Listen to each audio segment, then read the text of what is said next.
Bem-vindos ao podcast Diálogos Amazônidas e o capítulo de hoje é Sistemas Agroflorestais. O nosso sítio, né? O sítio Beija-Flor. Meu nome é Antônia, meu esposo, o José Severino, da Lasca, né? A Sirlene, vem cá, Sirlene. A Sirlene, ela faz parte da diretoria da associação, juntamente, né, com outros que estão em outras atividades, não é a nossa secretária financeira, né, da associação. E, dona Antônia, você poderia contar um pouquinho mais sobre a história desse lugar? O nome do sítio é Beija-Flor.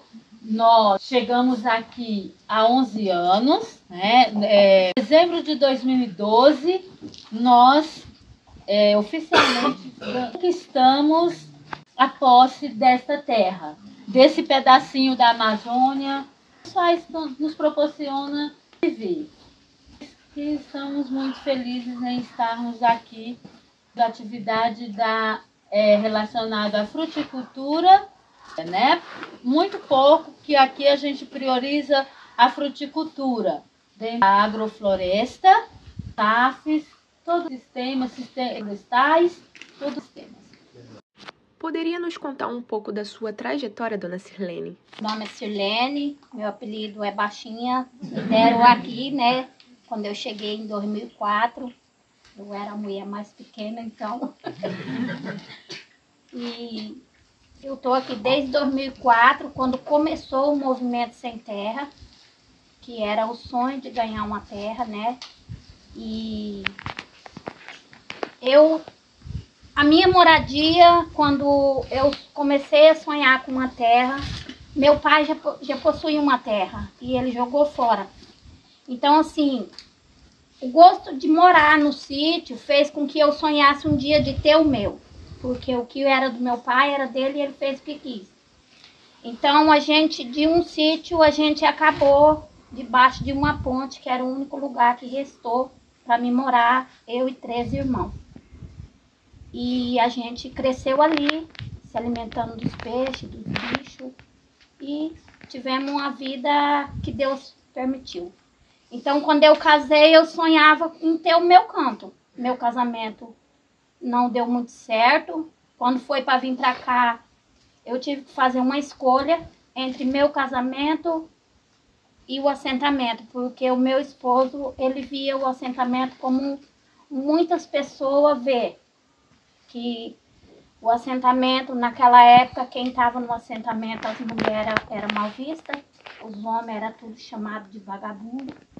Então, para ele, o que contava era isso. E eu fiz uma inscrição no ano de 2000 pelo correio, na expectativa. E eu escolhi o lugar. Eu queria no Del Rey.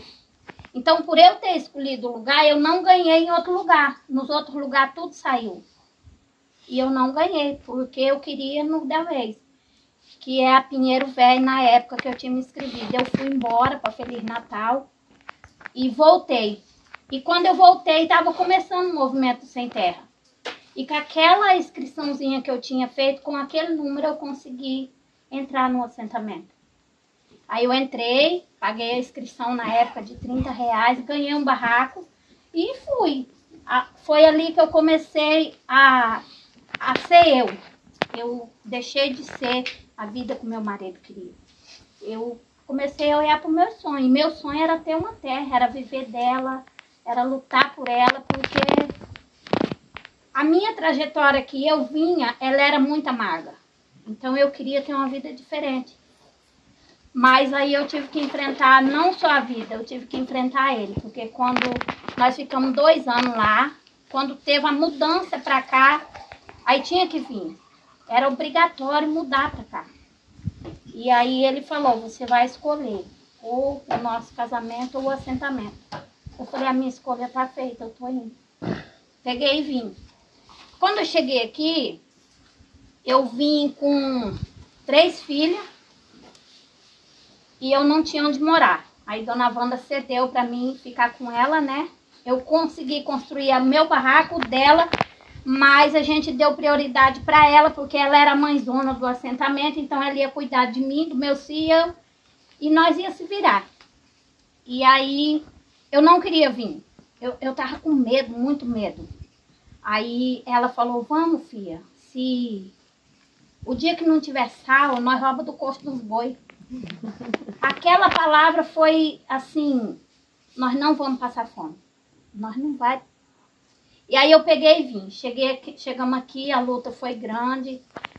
Na época, era ele e ela que era o presidente do assentamento, né? Era ele primeiro, depois o ano dele venceu, ela ficou. E assim, sempre eles procuravam, as pessoas procuravam apoiar aquelas mulheres que tinham mais filhos. Eu, a dona Wanda e a Lu eram as que tinham mais filhos. E aí, eu já tinha 3. No assentamento, eu adquiri mais 2.